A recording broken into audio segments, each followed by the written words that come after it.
अस्सलाम वालेकुम बच्चों, वेलकम टू माय चैनल। बच्चों, इस पहले की वीडियो में हमने सेक्शन ए कंप्लीट सॉल्यूशन किया है। अभी हम सेक्शन बी को नहीं करने वाले हैं क्योंकि ये सारा के सारा थियरी पार्ट है, वो आप देख कर सकते हैं, ठीक है, टेक्स्ट बुक में से और देख सकते हैं इस तरह से। अब हम करने वाले हैं सेक्शन सी, ठीक है, सेक्शन सी में कर रही हूँ। अब यहाँ पे देखिए, answer the following question as directed any 7 out of 9, each question carried 2 marks. पहले आप लोग इत्मीनान से बैठ जाइए और आराम से इस वीडियो को देखिए, ठीक है। इसमें हमें 7 क्वेश्चन करना है 9 में से और 14 मार्क्स का है, यानी हर क्वेश्चन कितने 2 मार्क्स का है। चलिए शुरू करते हैं। तो यहाँ पे 31 क्वेश्चन नंबर 31 देखिए। इससे पहले की वीडियो में मैंने इस ब्लूप्रिंट पूरा शेयर किया है कि कौन से सेक्शन में कौन से नंबर पे किस चैप्टर से क्वेश्चन आने वाले हैं, वो वीडियो आप ज़रूर जाके देखिए। अभी हम करने वाले हैं 31। चलिए शुरू करते हैं, आप लोग यहाँ पे ध्यान दीजिएगा। 31 question, the wholesale price index number of the year 2020 and 2021 are found to be 150.2 and 165.7 respectively. Find the rate of inflation using index number of the both the years. ठीक है, अब यहाँ पे देखिए 2 years दिए गए हैं। 2020 जो दिया है, ऑब्वियसली जो 2020 ईयर है वो हमारा बेस ईयर कहलाएगा, ठीक है। बेस ईयर का इंडेक्स नंबर हमारा कितना दिया है, 150 दिया हुआ है, 150.2 दिया हुआ है और 2021 जो है वो हमारा करंट ईयर कहलाएगा। क्या कहलाएगा बच्चों, करंट ईयर। और उसका कितना दिया है, इंडेक्स नंबर 160.57, ठीक है। अब रेट ऑफ इन्फ्लेशन का फॉर्मूला क्या होता है, देखिए बच्चों, रेट ऑफ इन्फ्लेशन मैं शॉर्ट में लिख रही हूँ, आप पूरा लिख लीजिएगा। देखिए ये किसका फॉर्मूला लगेगा, wholesale price index number of current year minus wholesale price index number of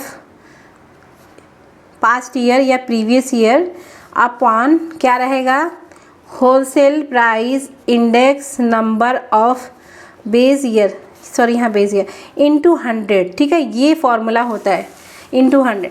अब इसे हम कैसे लिखेंगे, देखिए हमारा करंट प्राइस क्या है, ये है, तो 160.57, बेस क्या है 150.2, अपॉन में क्या लिखेंगे 150.2 इनटू क्या लिखेंगे 100, ठीक है। रेट ऑफ, हमें क्या निकालना है, रेट ऑफ इन्फ्लेशन।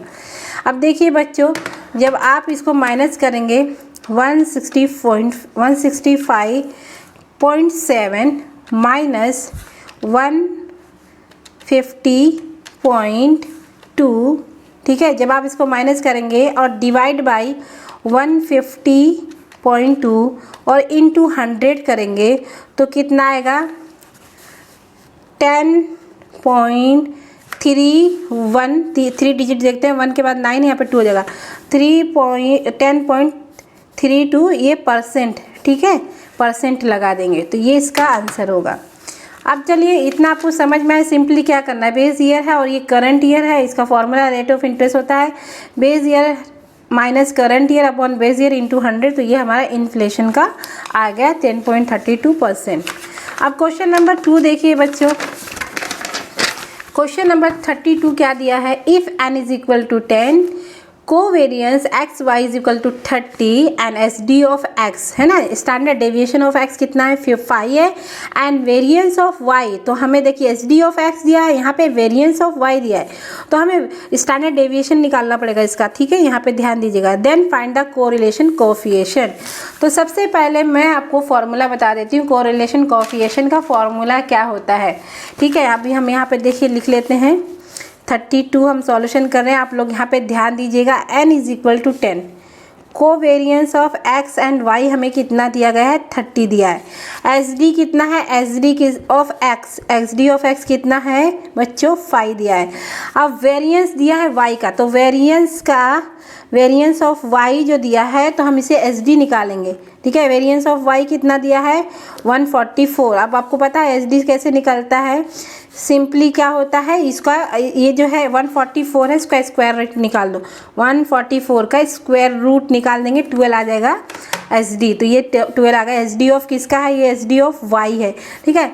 अब आपको पता है को आर का फॉर्मूला क्या होता है, कोरिलेशन ऑफ कोफिशिएंट का फॉर्मूला क्या होता है, यहाँ पे बच्चों ध्यान दीजिए, covariance of X and Y upon S D जो होता है एक्स का इंटू यहाँ पे into X Y, S D किसका वाई का।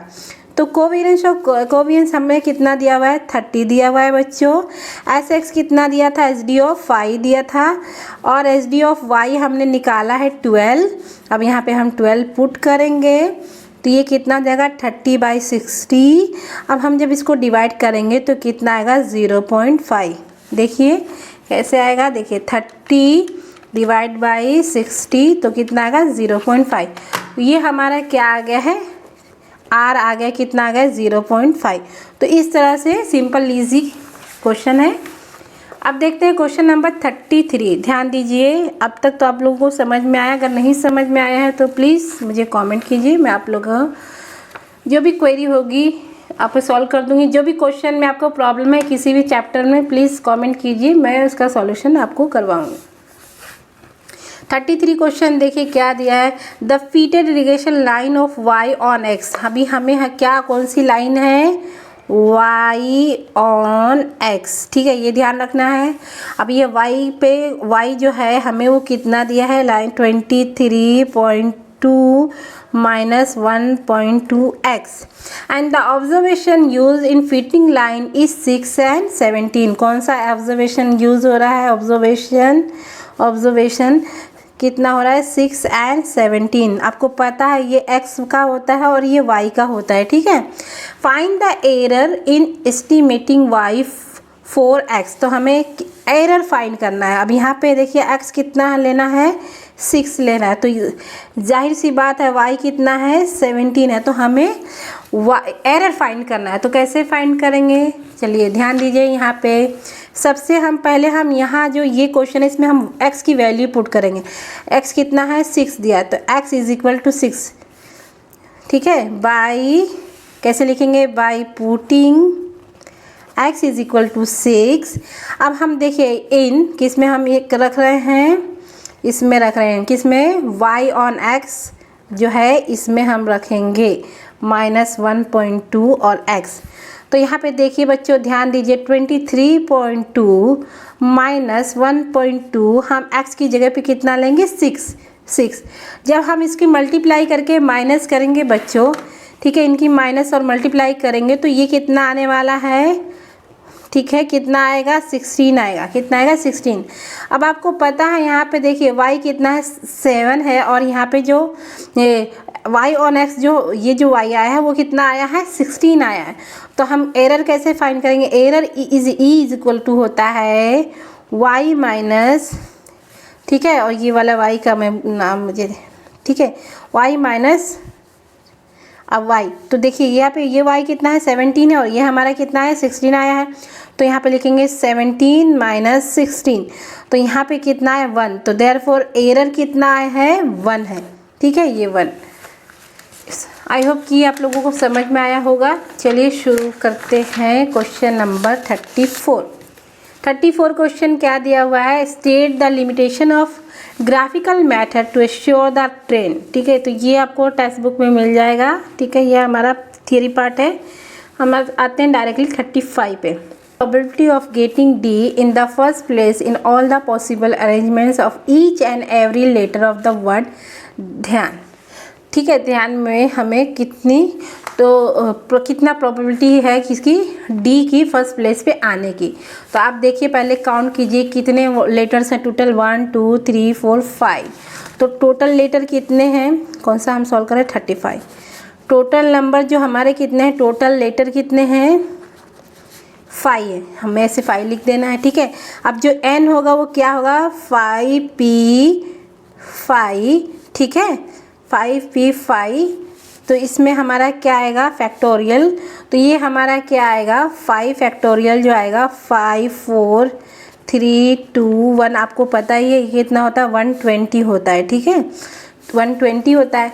अब यहाँ पे देखिए कि D जो है फर्स्ट लेटर पे आने की प्रोबेबिलिटी क्या है फर्स्ट प्लेस पे आने की, तो हम m इज इक्वल टू लिखेंगे 1p1 फर्स्ट प्लेस पे आने की। हाँ ठीक है, कितना बचा 4p4, यहाँ पे फैक्टोरियल लगा देंगे। ठीक है, यहाँ पे कितना हो जाएगा 1 ही हो जाएगा, यहाँ पे 4 फैक्टोरियल हो जाएगा।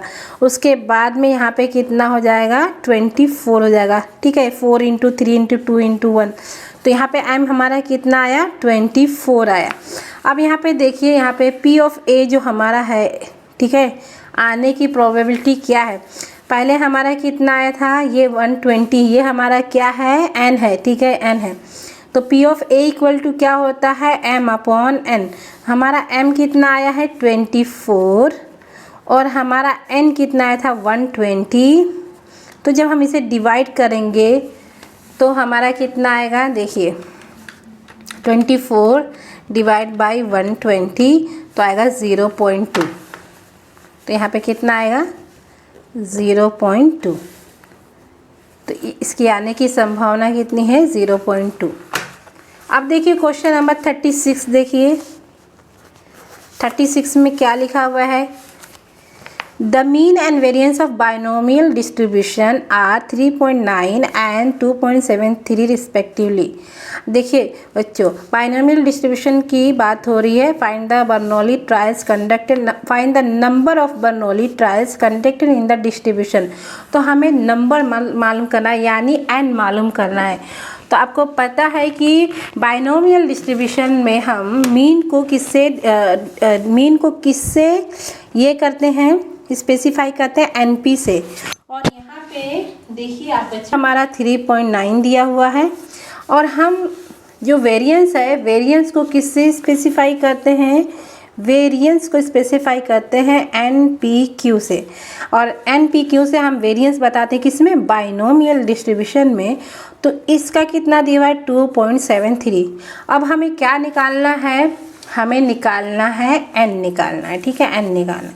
तो सबसे पहले हम देखिए q निकालेंगे।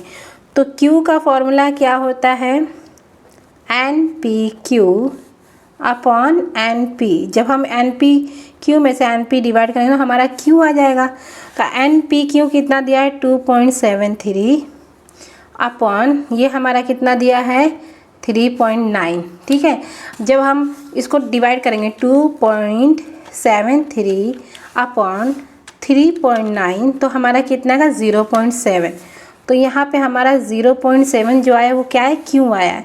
देयरफॉर P जो होता है इक्वल टू होता है 1 माइनस क्यू। तो 1 माइनस 0.7 दैट इज़ 0.3। तो हमारा जो P है वो कितना है 0.3 है। ठीक है, अब आपको पता है n इज इक्वल टू क्या होता है NP अपॉन P। जो n जो होता है उसका फॉर्मूला क्या होता है इसमें मालूम करने का, NP अपॉन n। तो हमारा NP कितना है बच्चों 3.9, हमने यहाँ पे लिखा 3.9। हमारा P कितना आया बच्चों 0.3।